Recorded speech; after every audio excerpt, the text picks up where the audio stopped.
Hello दोस्तों, आज हम प्रारंभ कर रहे हैं नाइट्रिक अम्ल के गुण। पहले हम बात करेंगे भौतिक गुणों की। भौतिक गुण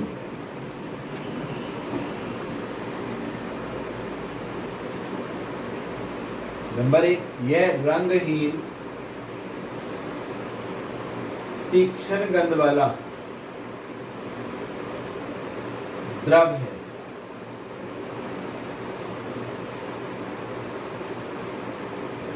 इसमें नाइट्रोजन के ऑक्साइड बनते हैं, इसलिए पीले रंग का होता है। इसलिए पीले रंग का हो जाता है।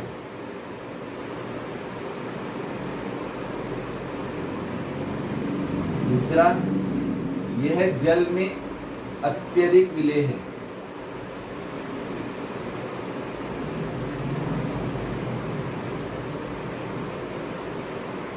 इसका क्वथनांक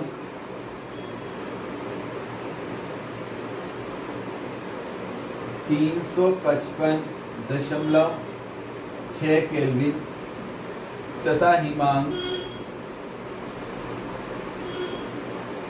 214.4 केल्विन होता है।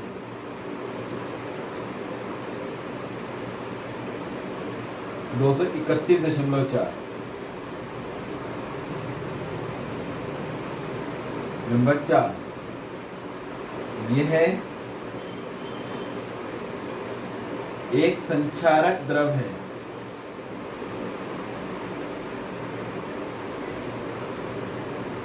ये हुए इसके भौतिक गुण। रंगहीन तीक्ष्ण गंध वाला द्रव है, माने देखने में अगर हम इसे शुद्ध रूप में देखेंगे तो ये बिल्कुल कलरलेस होता है, लेकिन कुछ देर रखने के बाद इसमें नाइट्रोजन के ऑक्साइड बन जाते हैं, क्योंकि नाइट्रिक एसिड अपघटित होता रहता है।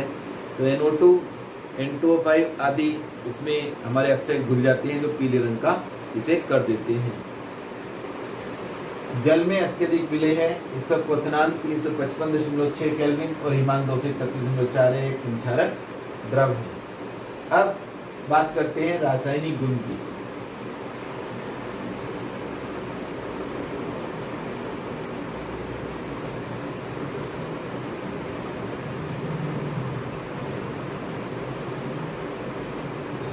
नंबर 1, अम्लीय लक्षण। क्योंकि एक अम्ल है तो इसमें अम्लीय लक्षण होने चाहिए और होंगे ही। यह धातु ऑक्साइड,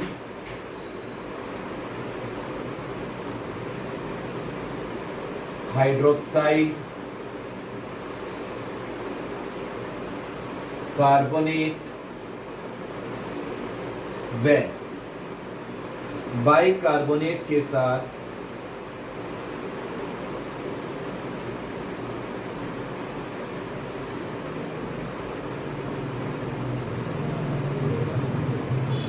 लवण बनाता है। जैसे बात करें हम धातु ऑक्साइड कैल्शियम ऑक्साइड के साथ क्रिया करें, 2HNO3 CaNO3 का होल ट्वाइस कैल्शियम नाइट्रेट बन गया, प्लस CaNO3 का होल ट्वाइस, क्या बच गया? H2O। धातु हाइड्रोक्साइड ले लेते हैं, NaOH plus HNO3 NaNO3 plus H2O। धातु carbonate CaCO3 plus 2HNO3 is equal to CaNO3 का whole twice plus H2O plus CO2। और अब लेते हैं हम धातु carbonate KHCO3 potassium bicarbonate plus HNO3 बना देता है KNO3 plus H2O plus CO2। तो ये अम्लीय लक्षण है। यहाँ आप देख रहे हैं कि नाइट्रिक अम्ल जो धातुओं के ऑक्साइड होते हैं या धातु के हाइड्रोक्साइड होते हैं, अर्थात ये क्षारों के साथ क्रिया करके लवण बना रहा है। अम्ल हमेशा क्षार के साथ क्रिया करके लवण बनाते हैं, और यहाँ चूंकि ये नाइट्रिक अम्ल है तो इसमें बनने वाला लवण नाइट्रेट होगा। जैसे HCl होता है तो उसका बना हुआ जो लवण होता है वो क्लोराइड होते हैं, तो इसमें नाइट्रेट बनते हैं। और देखो आसान है, कोई भारी नहीं है। धातु ऑक्साइड या कैल्शियम ऑक्साइड 2HNO3 सब में नाइट्रेट बन रहा है। लवण कौन सा है? नाइट्रेट। तो हमें इसमें से CaNO3 का उल्टा आ गया, बच गया H2O, तो ये वाटर। NaOH, OH और H पानी बनाएंगे, H2O, और ये हो गया NaNO3, CaCO3, CaNO3 का उल्टा बचा H2 और CO और एक कार्बन डाइऑक्साइड, जो कि यहाँ बनेगा H2CO3। H2CO3 एक दुर्बल अम्ल होता है जो H2 और CO2 से मिलकर बना होता है, तो H2O plus CO2। Same reaction KHCO3 potassium bicarbonate plus HNO3 is equal to KNO3 plus H2O plus CO2। यहाँ आप देखिएगा कि नाइट्रेट बनने के बाद जो यौगिक बनता है वो हमें देखना रहता है, तो आसान होती है क्रियाएं कि हम इन्हें आसानी से कर सकते हैं। ये हो गए हमारे अम्लीय लक्षण। अब हम बात करेंगे ऊष्मीय प्रभाव की।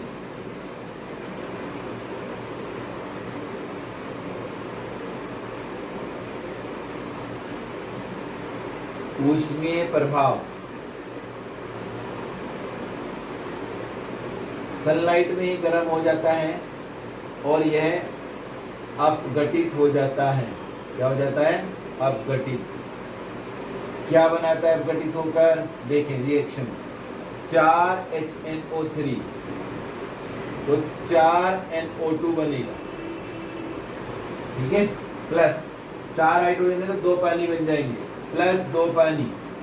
याद करने के लिए इसी तरह से हम करते हैं, 4NO2, 4 × 12, 4 × 8 = 10, 2 ऑक्सीजन बाकी और सभी तत्व कंप्लीट हो गए। 4 हाइड्रोजन 4 हाइड्रोजन, तो 2 ऑक्सीजन बाकी है तो O2, तो यहाँ पे ऑक्सीजन मुक्त हो जाती है और NO2 गैस बनती है, और यही NO2 अपघटित होकर विलयन का रंग पीला कर देती है। कैसा कर देती है? पीला। इसलिए नाइट्रिक अम्ल पीले कलर के दिखाई देते हैं, ठीक है। नंबर 3, ऑक्सीकारक गुण।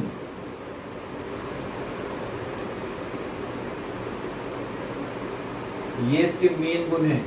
यह एक प्रबल ऑक्सीकारक है, यह एक प्रबल ऑक्सीकारक है, और प्रबल ऑक्सीकारक होने के कारण ये सांद्र व तनु दोनों अवस्था में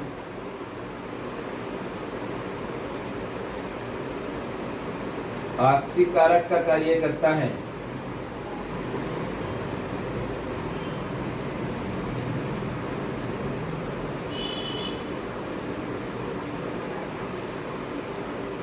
ठीक है, 2HNO3 अगर ये सांद्र है तो ये परिवर्तित होता है 2NO2 में, प्लस H2O प्लस नवजात ऑक्सीजन। नवजात ऑक्सीजन देने का मतलब ये होता है कि ये ऑक्सीकारक की तरह कार्य करता है।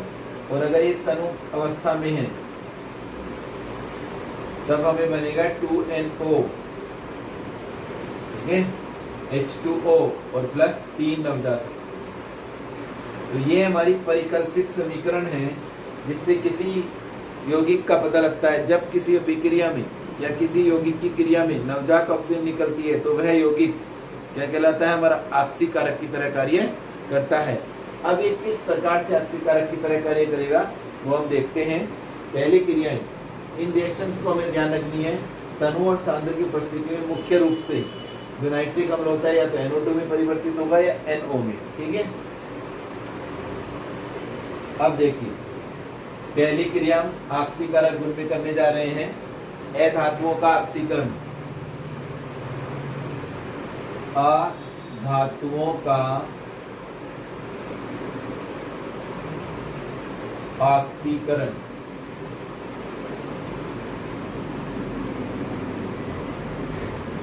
जिसमें हम सबसे पहला लेते हैं, ये पहली क्रिया है, इसमें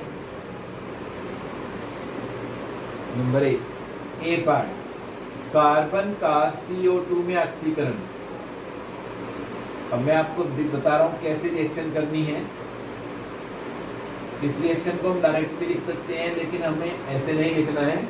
कार्बन का CO2 मैक्सिमम कैसे होगा, देखो 2HNO3 है, सांद्र के साथ ये क्रिया होती है, तो 2NO2 प्लस H2O प्लस नवजात ऑक्सीजन। तो हम क्या करेंगे, कार्बन लेंगे और 2 नवजात ऑक्सीजन इसे देंगे, CO2 हो जाएगा। यही तो बनाना है कार्बन का CO2। अब इस रिएक्शन को इसके साथ जोड़ दो, ये सांद्र के साथ क्रिया है, तनु की इसके साथ क्रिया नहीं होती। तो C प्लस 2HNO3 अगर हम लिखेंगे तो नवजात ऑक्सीजन बैलेंस नहीं होंगी, तो हमें इसको 2 से गुना करनी पड़ेगी।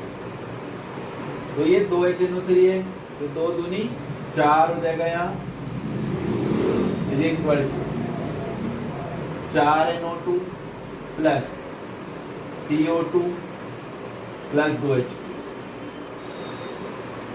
सीधा हम ये रिएक्शन भी याद कर सकते हैं, लेकिन हमें रिएक्शन सीधा नहीं पता रहना चाहिए किस प्रकार से रिएक्शन हुई है। तो कार्बन का CO2 में ऑक्सीकरण हुआ सांद्र HNO3 के साथ, NO2 बनता है, ठीक है। अब दूसरी क्रिया देखो, सल्फर का H2SO4 में ऑक्सीकरण। अब यहाँ हमें ये अधातुओं की जो क्रियाएं हैं वो सांद्र के साथ ही होती हैं, तो यहाँ हमें ध्यान रखना है कि हमारी मेन रिएक्शन तो ये है, सल्फर का H2SO4 में ऑक्सीकरण करना है। तो सल्फर को H2SO4 बनाएंगे तो H2O, कितनी ऑक्सीजन है, 4, एक आ गई, एक H2 आ गया, सल्फर ये है ही, 3 ऑक्सीजन बची, तो H2SO4। अब इस रिएक्शन को जो 2HNO3 वाली है इसके नीचे लिखें, 2NO2 प्लस H2O प्लस नवजात ऑक्सीजन। अब देखो इसमें भी 1 है, यहाँ भी 3 है, तो इसको 3 से गुना करनी पड़ेगी, तब ये बैलेंस होगा। तो S तो जो का तो रहेगा, पानी देखें आप, 3 पानी यहाँ है और 1 इधर है, तो ये इसमें तो 1 ही है, 1 कट जाएगा तो 2 रह जाएंगे इधर, तो ध्यान रखेंगे 3 दूनी 6HNO3 is equal to H2SO4 plus 6NO2 plus 2 पानी, ये बन गई रिएक्शन। तो सल्फर की रिएक्शन बन गई, sulphur plus 6HNO3 H2SO4 plus 6NO2 plus 2 पानी। तो हमें जो हमारी मेन रिएक्शन है वो तो ये रह गई, और जिस पदार्थ के साथ क्रिया करानी है वो किस प्रकार से चेंज हो रहा है उसे ध्यान रखना है। जैसे C का CO2 बनाया तो 2 ऑक्सीजन जोड़ के काम चला, H2 का H2SO4 बनाया तो 1 पानी ले लिया और ऑक्सीजन ले लिया, ठीक है। इस प्रकार से हम स्वयं इनकी क्रियाएं बनाते हैं। नेक्स्ट रिएक्शन देखेंगे हम,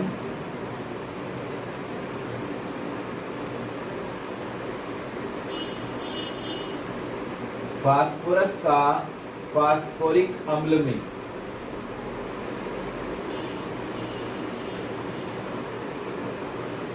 ऑक्सीकरण। अब आपको फास्फोरिक अम्ल का सूत्र आना चाहिए, कैसे होगा, देखो फास्फोरिक अम्ल का सूत्र होता है H3PO4, ठीक है।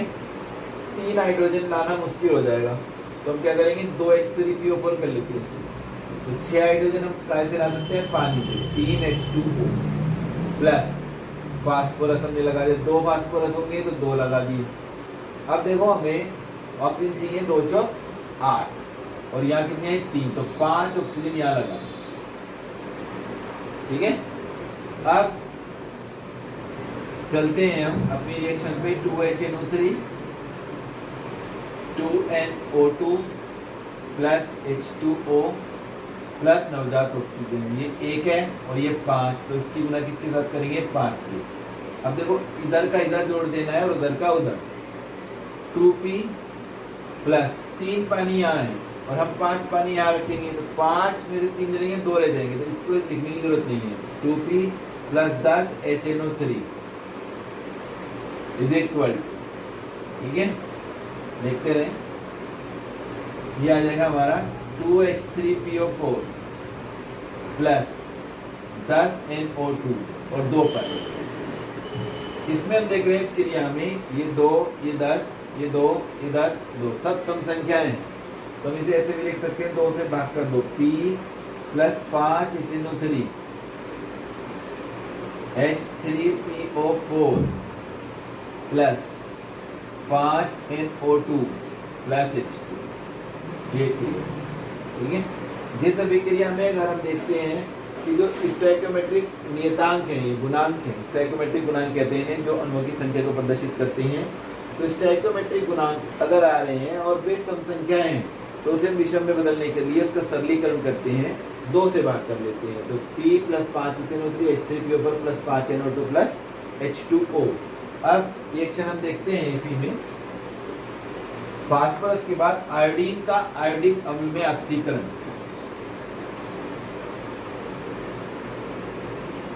आयोडीन का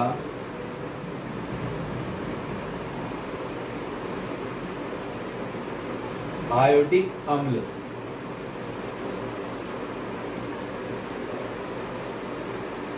में ऑक्सीकरण।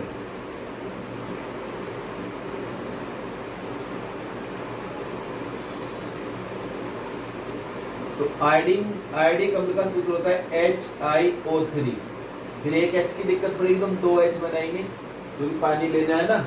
तो आयोडीन 2 अपने आप हो गई, प्लस H2O, 2 ऑक्सीजन भी आ गई, ऑक्सीजन चलिए 6, तो ऑक्सीजन 5 ऑक्सीजन आ जाएगी, पहले की तरह रिएक्शन हो जाएगी, 2HNO3 2NO2 plus H2O plus नवजात ऑक्सीजन। कितने से गुना करेंगे भाई इसे हम? 5 से। तो ये आ जाएगा हमारा I2 plus 10HNO3 is equal to, एक पानी इधर है और इधर 5, तो 4 रह जाएंगे, इधर ही छोड़ देंगे, 2HiO3 प्लस 10NO2 और प्लस 4H2। ये हो गई आयोडीन की क्रिया। ठीक है, तो इस प्रकार से ये अधातुओं का ऑक्सीकरण हुआ। अब ऑक्सीकरण करते हैं हम कुछ यौगिकों का, इन्हें आप उतारते रहें, वेरी इंपॉर्टेंट क्रियाएं हैं।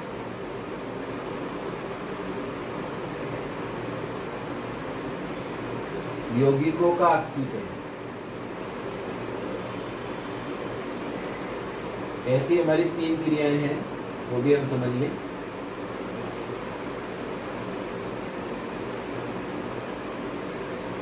पहला इसमें है H2S का सल्फर में ऑक्सीकरण।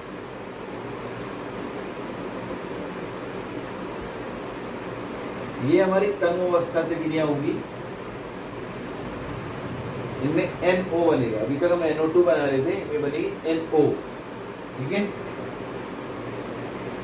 तो H2S को सल्फर में करने के लिए एक नवजात ऑक्सीजन अगर हम दे दें तो H2O प्लस S आ जाएगा, तो ये सल्फर में ऑक्सीकरण हो गया। अभी रिएक्शन है हमारे पास 2HNO3 इज इक्वल, ठीक है। अभी हमें क्या लेना है, इस रिएक्शन को करने के लिए हमें, मैंने आपको बताया कि NO में करना है, तो 2NO प्लस H2O प्लस 3 नवजात, 3 से गुना करेंगे ऊपर वाली को, 2HNO3 plus 3H2S is equal to 3H2 ये और एक ये, तो 4H2 हो जाएंगे, 2NO plus 3S plus 4H2। ये हो गई हमारी H2S का सल्फर में ऑक्सीकरण। ठीक है, अब नेक्स्ट है हमारा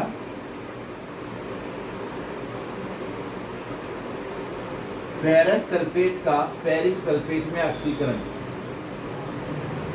फेरस सल्फेट का फेरिक सल्फेट Fe2SO4 का होल थ्राइस में ऑक्सीकरण।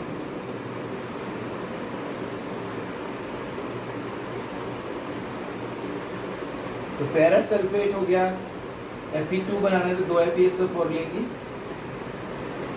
एक H2SO4 और चाहिए क्योंकि 3 है, अभी तो 2 ही आए हैं, तो एक H2SO4 ले लेंगे, प्लस नवजात ऑक्सीजन निकल के आएगा Fe2SO4 का whole thrice plus H2O।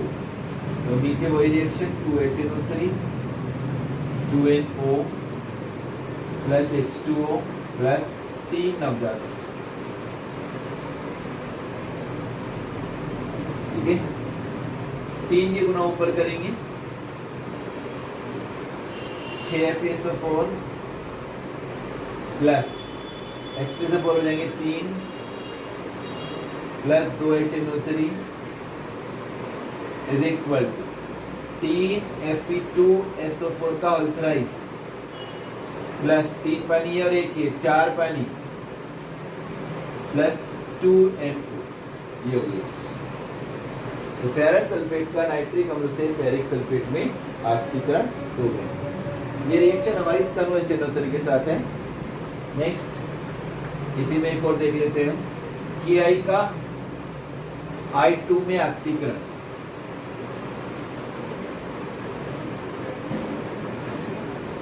Ki का I2 में ऑक्सीकरण।